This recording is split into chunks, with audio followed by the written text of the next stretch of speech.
Hey, you all, and good morning. Carpetbagger here, coming to you live from the Great River Road alongside the Mississippi River. It is day 5 of our Great River Road trip. We started 5 days ago at the mouth of the Mississippi River, and we are following it all the way down to the Gulf of Mexico. Today, we're starting our day in LeClaire, Iowa, which is where we ended the day yesterday. I decided there's something I wanted to check out here in LeClaire. It was closed yesterday evening while I was here, so I decided to stay nearby LeClaire, Iowa, and we come back in the morning and check it out. So please follow me.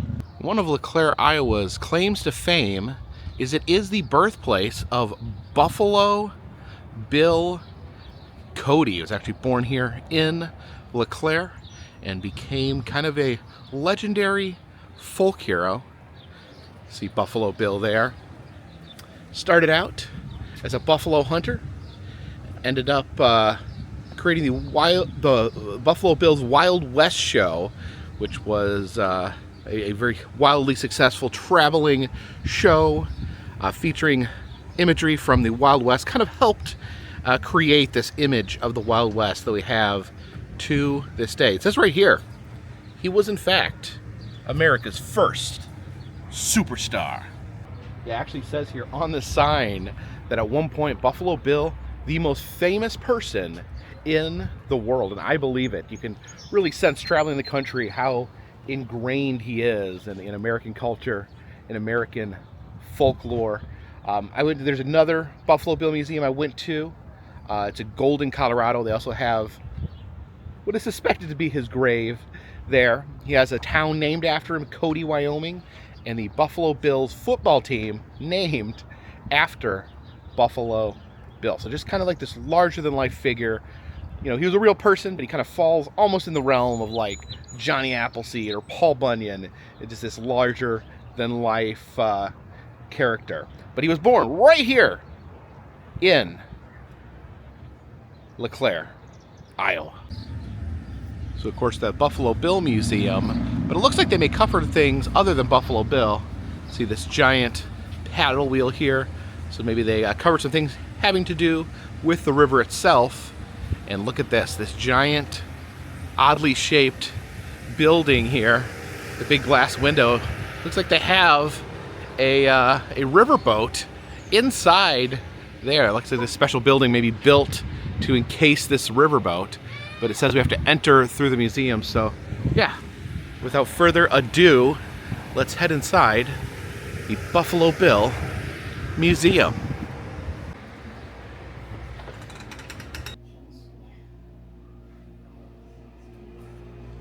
All right, they said to go down this hallway first. It leads into a one-room schoolhouse. Oh, okay. See the teacher up there in the front. She wrote, always be kind there on the chalkboard. That's a good message. And on this chalkboard over here, she said, quiet, which is also a good message. Oh yeah, you can see the kids would be sitting here trying to pay attention to the teacher, but would have their attention drawn away by this babbling brook out the window. And this wood stove here in the middle of the room. And look there, it says, this stove is for display only. It is not properly ventilated. Do not light a fire in it. Who would just come into a museum and just fire up the stove, throw some wood there, light it on fire? It's, you know what? From all the things I've seen in museums, I imagine someone actually might do that. All right, heading down this way into the Buffalo Bill section. I can see a buffalo there at the end of the ramp. Oh yeah, look at these ducks here. But yeah, the buffalo, what Buffalo Bill was famous for killing in his early career, but it turned out in his later career he actually worked towards buffalo preservation. I don't know if he felt guilty, but he realized that it was not good for the buffalo to go extinct. This exhibit here is very sad. This is Louisa Scher. She was an 8-year-old girl that sadly drowned in the Mississippi River. With a shadow box here with some of her things, her glasses there. And then this is her hair turned into a reef, a hair reef. And it says that the doll that she has in that picture is actually down here. Well, yeah, so you can see that same picture there. And she's pushing this doll here in the carriage. Wow, that's kind of haunting. They also have some other dolls here in their collection. Oh yeah. I don't see any Cupies though. Got a Cabbage Patch doll, a Raggedy Ann doll, and I don't know who this doll is. Is this Ronald Reagan dressed as a cowboy? If anyone knows who this doll is, leave a comment in the comment section.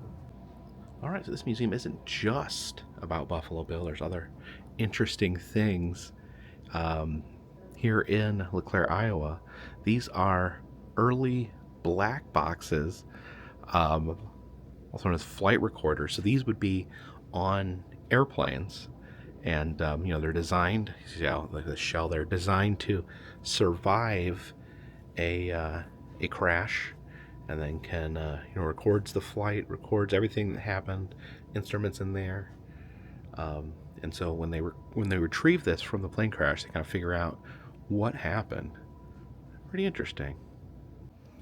Okay, so this here is the office of James Ryan, the local inventor from LeClaire, who indeed did invent the black box for airplanes. That is pretty impressive. And in addition to his work on plane crashes, he also did work on car crashes. He designed a safety bumper for cars. Apparently they called him Crash Ryan because all his work involved crashing. Some of his devices and tools here. And look at this. This says this is an unidentified device used by James Ryan in his experiments.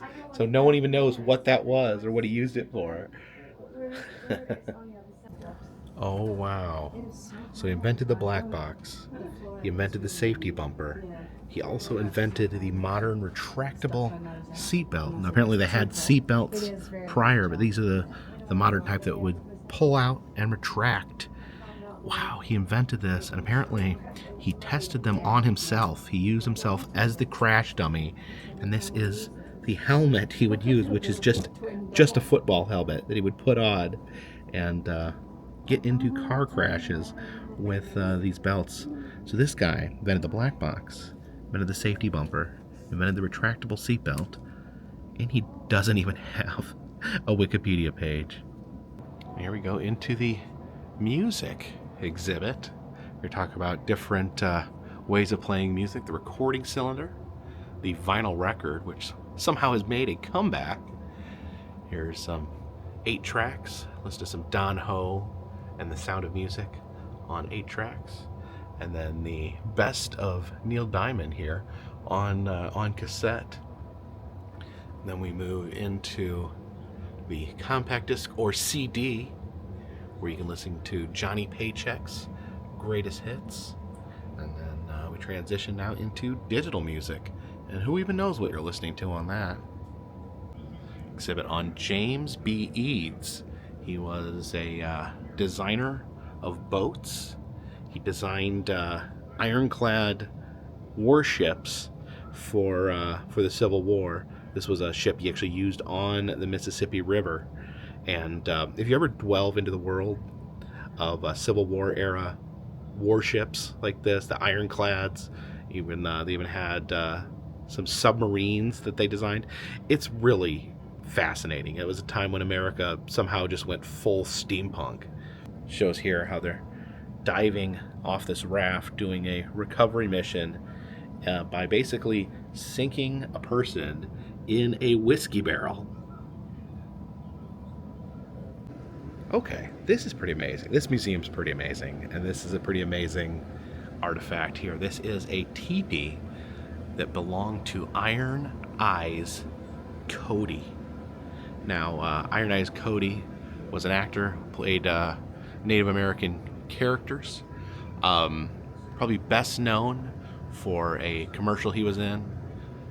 Oh yeah, this commercial here where he would look out onto trash and then turn his eye and he would be turn his head and he would be crying from his eye. A tear would be running down his face. He was a very respected actor, had a long and fruitful career. Yes, this is a teepee that belonged to him. And an interesting thing, it says that this teepee was donated by Mike Wolf of American Pickers. We went to the American Pickers shop yesterday. It's actually probably just a mile or two from this museum, so that's pretty cool that he donated this to a local museum.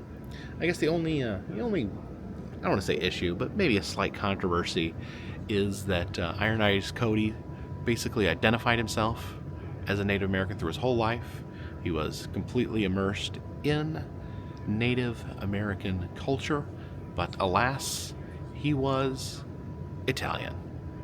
And one thing I do love about small museums like this, they just have, you never know what you're going to find, just like miniature collections, things that have been donated over the years. We have an umbrella collection over here and a display on canes and walking sticks.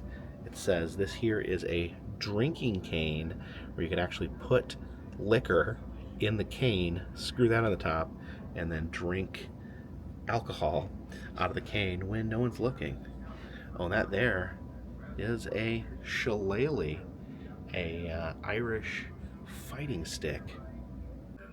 Now here's a slice of a tree here, but this apparently was a very famous tree. This is the LeClaire elm. Said it was the largest rock elm ever recorded. Said it was famous all across the country, and said it was actually elected for a place in the Hall of Fame for trees at Washington. I've never been to the Tree Hall of Fame. I need to look that up. But sadly, it died from Dutch elm disease in 1964 and had to be cut down. And you can see just how thick that tree was. There's the chainsaw that actually was used to cut down the tree. It does actually mention that a little tiny Buffalo Bill Cody would sit under this tree as a child. Oh no! Look at this painting here. This is when the tree had to come down. Yeah, you can see them using this chainsaw down here to fell that tree. And here we have the Buffalo Bill section of the Buffalo Bill Museum. Looks like it chronicles his entire life here. And you can see the buffalo head. Now, he did not kill this particular buffalo. It says this buffalo died in 1985 from illness, and its name was Buffy the Buffalo. There's a couple of his gloves. There's a 1823 Bible that Buffalo Bill used when he lived in LeClaire. It says he left it to his boyhood friend when he left town. And there is some dishware that was excavated from his home site. Here's a replica of his childhood home. Unfortunately, the real home is long gone. Now down here we have some rifles. It says these were used in the Buffalo Bill Wild West show. It says that this rifle here shot wax bullets, and it would break these glass balls that were tossed into the air. And you can see these comic books, how he was featured as this Wild West hero. Oh, look at this here. They actually are having a Buffalo Bill Wild West show at the end of June. That'd be amazing to be able to go to. Here we have a little display on Annie Oakley, the famed trick shooter who would perform in the Buffalo Bill Wild West show. Down here we have a little Annie Oakley doll. Exhibit here on Native Americans from the Sac and Meskwaki tribe. Tomahawk heads, arrowheads here. Yeah, look at all these arrowheads. And then a big wall of papooses there.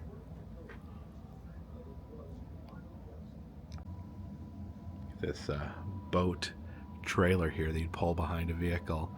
I'm guessing they'd use this in local parades.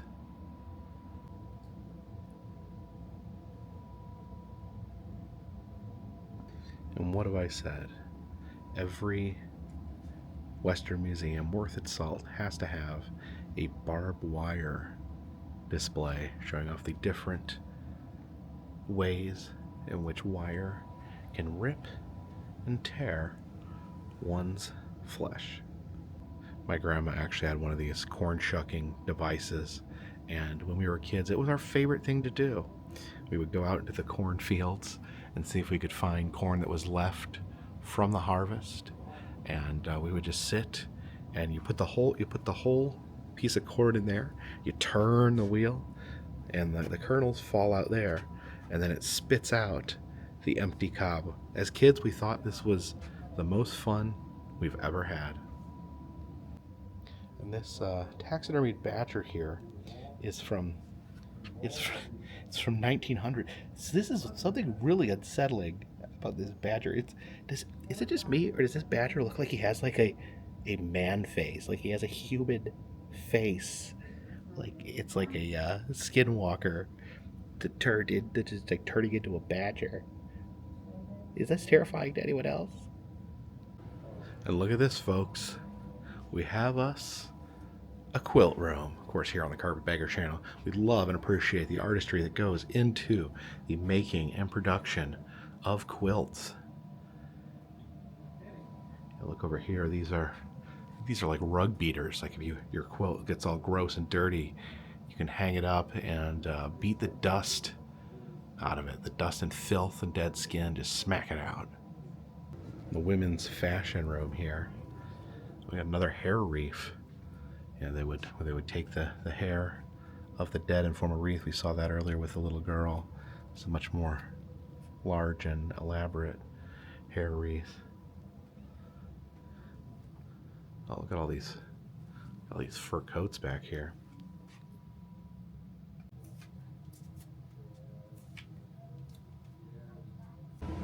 Oh, I like this. The evolution of the telephone from this to this in less than a lifetime. So from the wood hand-cranked phone to the phone on the receiver to a car phone with a giant metal battery to the flip phone to the early smartphone. Yeah, it's amazing to think that someone during the course of their lifetime started out using this and ended their life using this.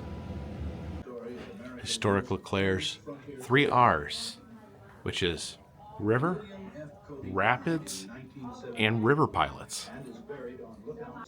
There's the hat that belonged to the captain of the Morning Star. And see some other items that would be brought onto the ships here. This is a medicine kit for a steamboat. You can see there's medicine for worm disease and infant disease there in the front. This is the Lone Star, a towboat there. It's pushing these barges down the river.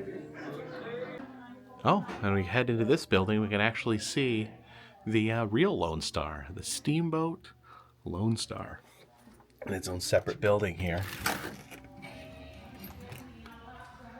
Oh, wow. Yeah, they have this like self-enclosed section here where they've safely and dryly preserved this riverboat.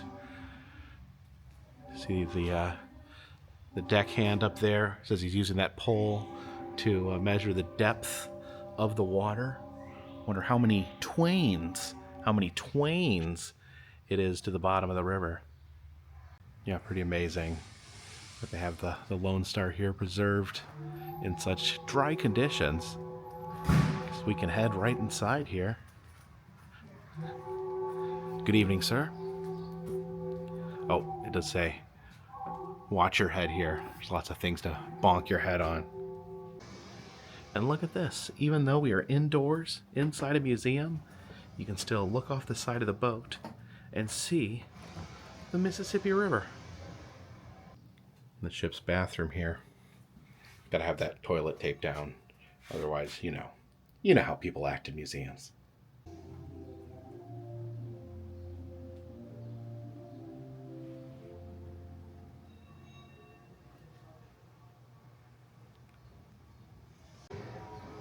Actually, walk over here to the front of the boat. It's a towboat, so this is what they would use to attach to a barge or boat to pull at this line here. And so we can head upstairs.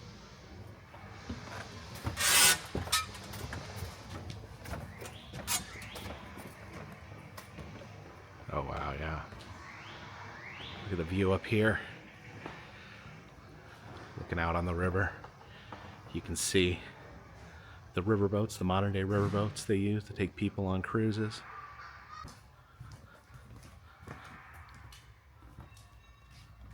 Here's the crew quarters.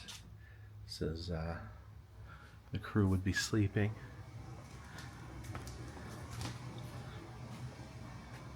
It's got a nice quilt on the bed.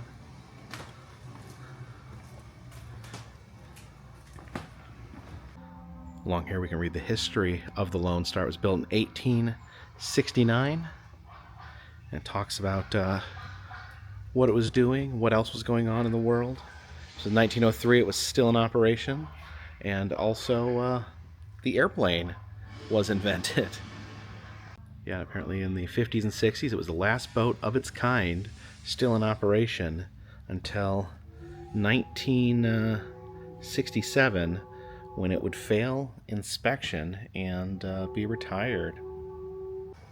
Go up these stairs here into the pilot house, where the pilot would pilot the boat by turning the big wheel. I guess we're allowed to step in here.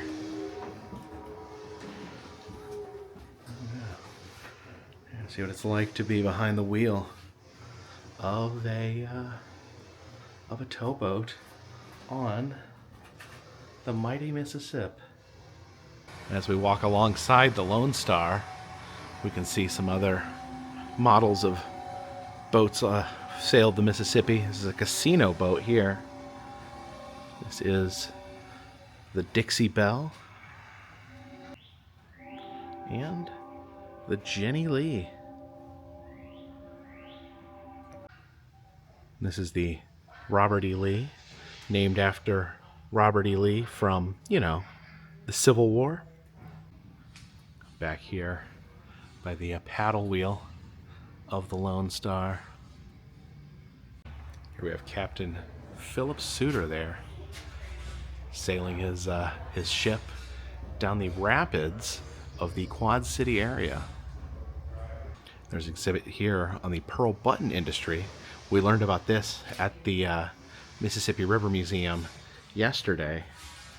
This just shows how they're harvesting the mussels, the shells, pulling the shells out of the river, and then from there they would turn them in to buttons. I didn't know until yesterday that buttons were made out of shells. You can see the shells there after they've had the buttons punched out of them. All the different holes in the shells. And here we see a worker on the button punch machine. He's got his pile of shells, and he's punching those buttons right out of those shells.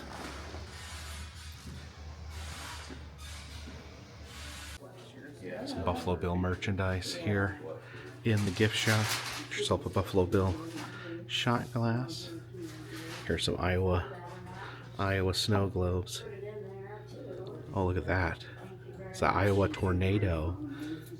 Actually see the tornado carrying away a house.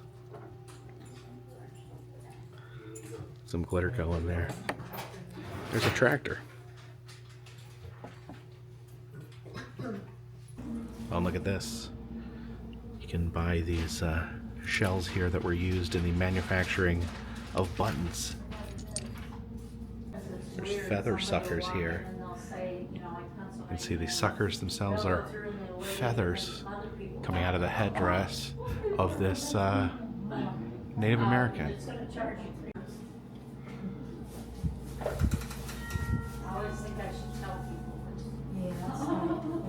Yeah, so a great little museum here on the banks of the Mississippi. And the Lone Star paddle boat there is absolutely amazing how they have it preserved. Apparently it is the last wooden paddle boat still in existence. So yeah, great time here at the Buffalo Bill Museum, but we got to get back on that Great River Road. Here's a map of the Great River Road. You can see, of course, we started there, and spent a day in Minneapolis and St. Paul, wound our way down to Dubuque, spent a long time in Dubuque at the National Mississippi River Museum, which is absolutely amazing, which brought us down here to LeClaire today, and we got a long way to go.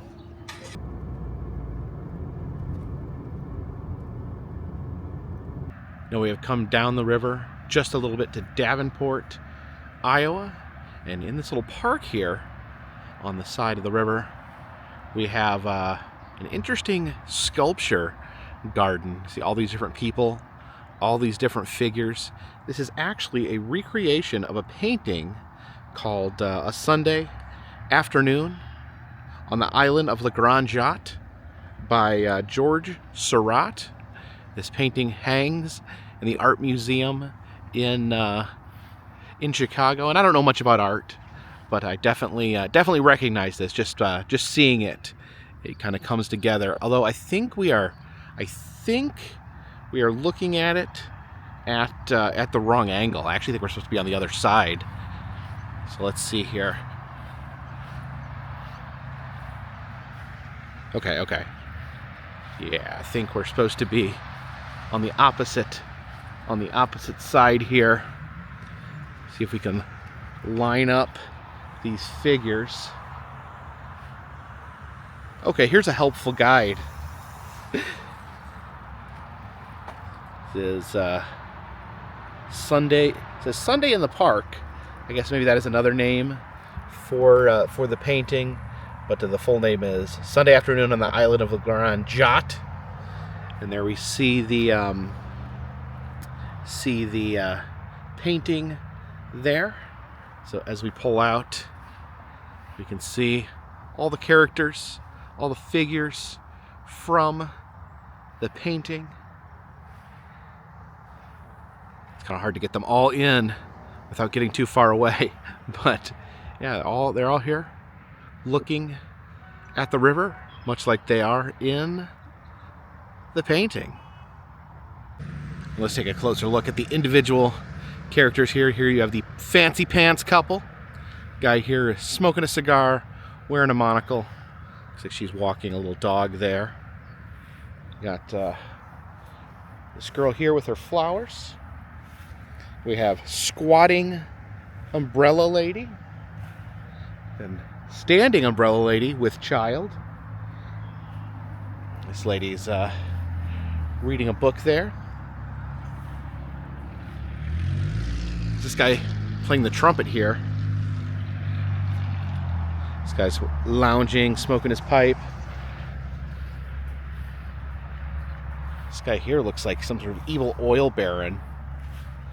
And, oh, this lady's fishing. So, yeah, we got the trumpet guy. So I guess they're not just staring off into the water. They're all listening to some delightful trumpet music here at the park.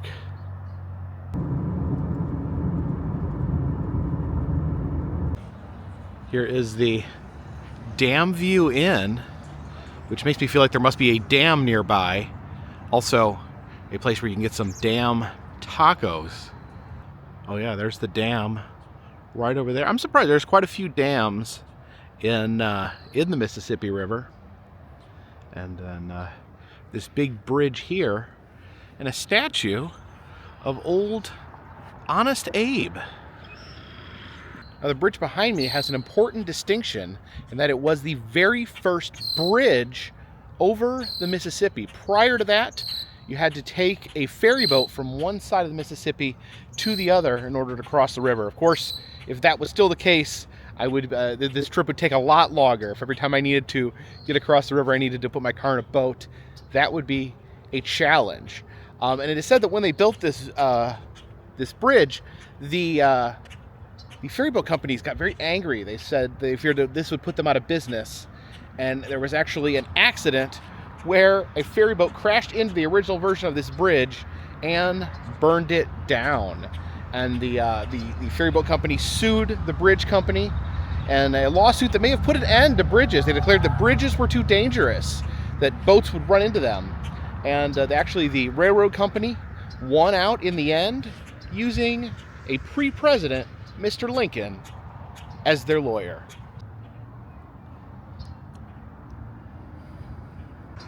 And it looks like there's a walkway here under the bridge. Maybe we can get a closer look up here.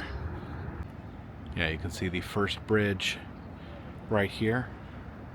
And over there you can see that dam stopping up the mighty Mississippi. And over here, down by the water, they have this beautiful music pavilion. Let's probably do some shows here along the river during the summer. And there is a Ferris wheel over here. There is some other rides over there, including a double-decker carousel. Now, it looks like this is part of a baseball field. Yeah, it looks like the baseball field here has its own little in-house amusement park, which is that's actually a pretty fun idea. Okay, so this is Modern Woodman Park, and this is where the Quad City River Bandits play. See, their mascot there is an outlaw raccoon. You can see the rides up there. They got the Ferris wheel, the carousel. Looks like they even got a little mini roller coaster here. Does anyone else know of any baseball stadiums that have their own amusement parks? I do think that's just a great idea. You know, give some people something to do if they don't necessarily want to sit there and watch the game. Oh, there's a horse on the roof. Stopped off in Muscatine, Iowa. Again, as we do over here by the river. They have this massive statue of a clam harvester. Now, we learned in some of the museums we've been to that the clams down here used to make buttons. And so this is how they would be harvested out of the river there. A farmer like that would have these giant pitchforks that he'd use to scoop them from the bottom of the Mississippi River.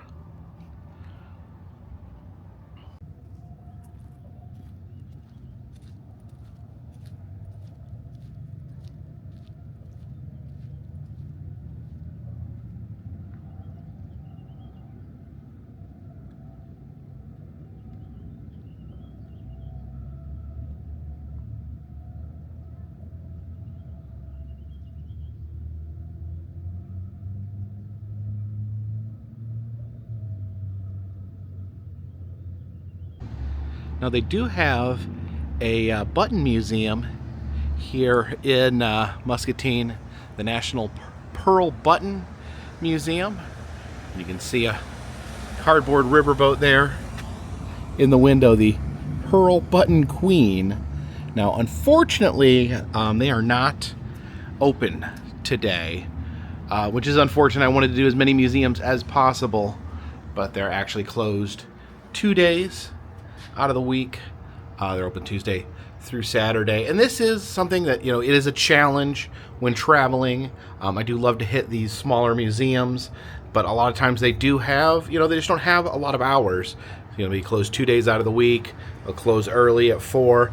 So sometimes, as much as I try to hit every one, sometimes it's a challenge, and sometimes they slip through the cracks.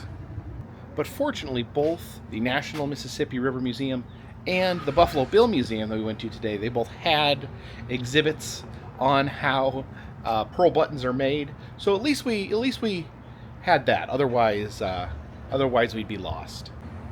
Over here you see the tree there has the clamshells with the buttonholes in them. And then down here we have a virtual sea of pearl buttons.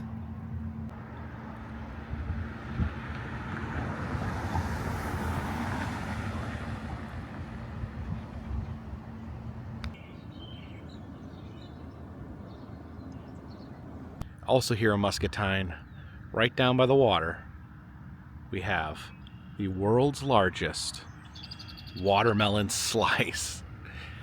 It greets us to town here saying, Muscatine, world's finest melons. Honestly, I did not know that Muscatine produced the world's finest melons, but I can't argue with that. Look at that massive watermelon there. It looks like someone actually took a chomp out of the slice right there.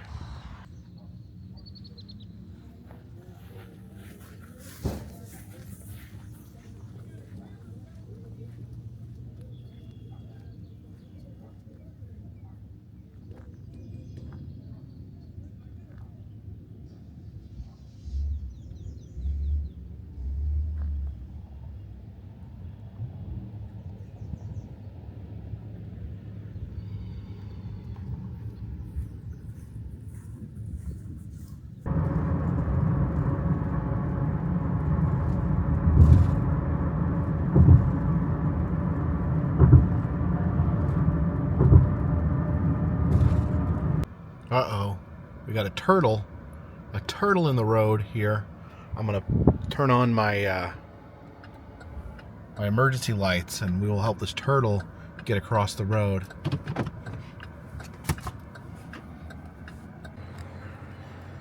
Hey, little buddy. Well, that is a big turtle. Let's see if we can. You're not one of those biting turtles, are you? All right, he was going this way, so we're gonna set him down over here. All right, stay safe, my friend. So that man that was in that trailer actually came out and thanked me for helping the turtle across the road, which some other people were not as friendly when they were zipping by in their trucks. But important thing is the turtle is safe. And we stopped off in the small community of Oquawka, Illinois. There's something very interesting here at the park, and that is the grave of an elephant.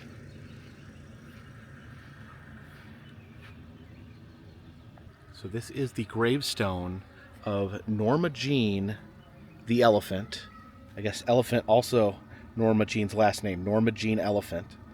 Born 1942, died 1972, and explains here the circumstances leading to the elephant's death. Now, there's a lot of places in this country where elephants have met very sad demises. Lots of elephant executions in this country, which is very, very sad. But this is not one of those cases.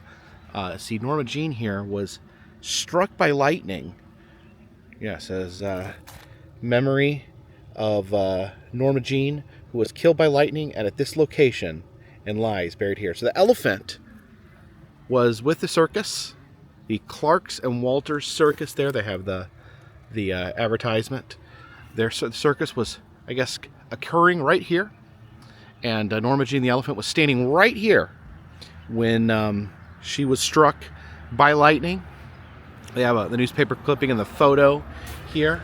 That is a photo of the elephant after it was struck by lightning next to the tree. That is this tree right here. It says that the community gained special permission from the state of Illinois in order to bury the elephant right where she fell here.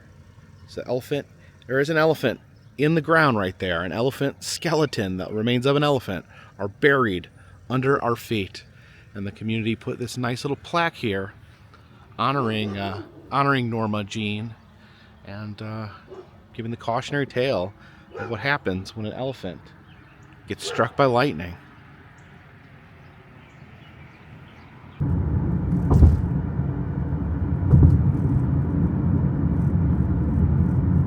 And we have crossed back over the river into Iowa, here to beautiful Burlington, Iowa. And you can see that Merle right there in the middle is what I wanted to check out here. That is Snake Alley, one of the most crooked streets in the country. Some say the most crooked street is Lombard Street in San Francisco, and others argue that it's Snake Alley here in Burlington, Iowa. All right, we turn left right here by this church to head down Snake Alley. Oh my gosh, I can't hardly see it. Yes, this was built 1894, and you can see right there how it curves down the hill. It's all brick here. So yeah, let's wind our way down. Oh my goodness.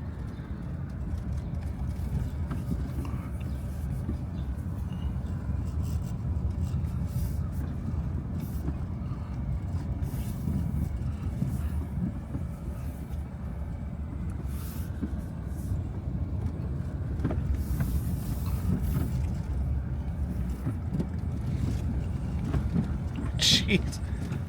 Oh man. Look, someone here has their driveway backs out into Snake Alley. That must be fun. There you go. We have survived Snake Alley.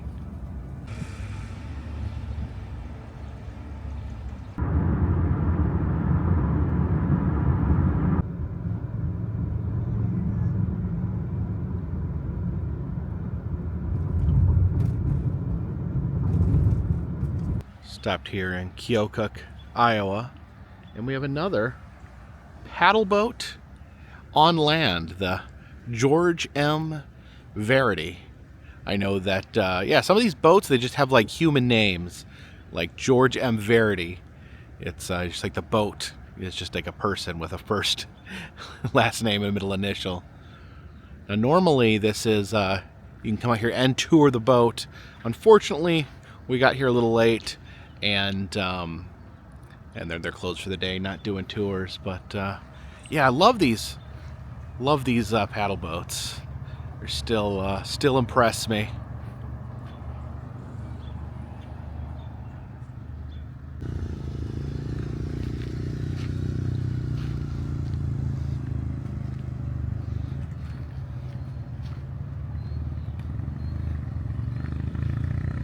From what I've learned about boats in the last couple days, this is another towboat, because they would have these bumpers on front where they could push barges.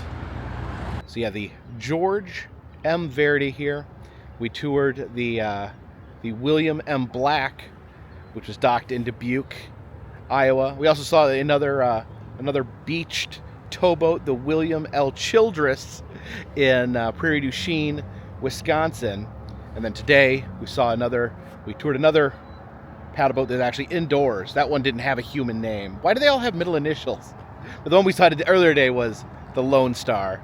Did not have a human name. But all these paddle boats I've come across, even been able to tour a few, we've not been on the water yet. I'm getting anxious. I think maybe tomorrow we need to try to make this happen. Try to actually get on a paddle boat and get out on to this old man of a river that we call the Mississippi.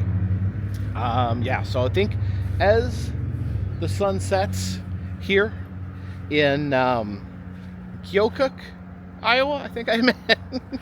Been bouncing back and forth over the river, back over the river between Illinois and Iowa. But the sun is setting, and I think the sun is also setting on today's adventure. We're going to continue tomorrow, headed southward. We're going to follow this river for as long as it takes. We're going to, let me jump down here. We're going to follow this wonderful river. You can hear the sloshing. You can hear the beautiful sloshing of the river there.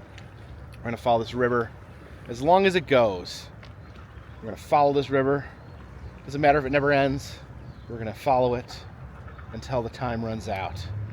But I do want to thank all of you for joining me on this journey, joining me on this adventure. It's been crazy. Been driving.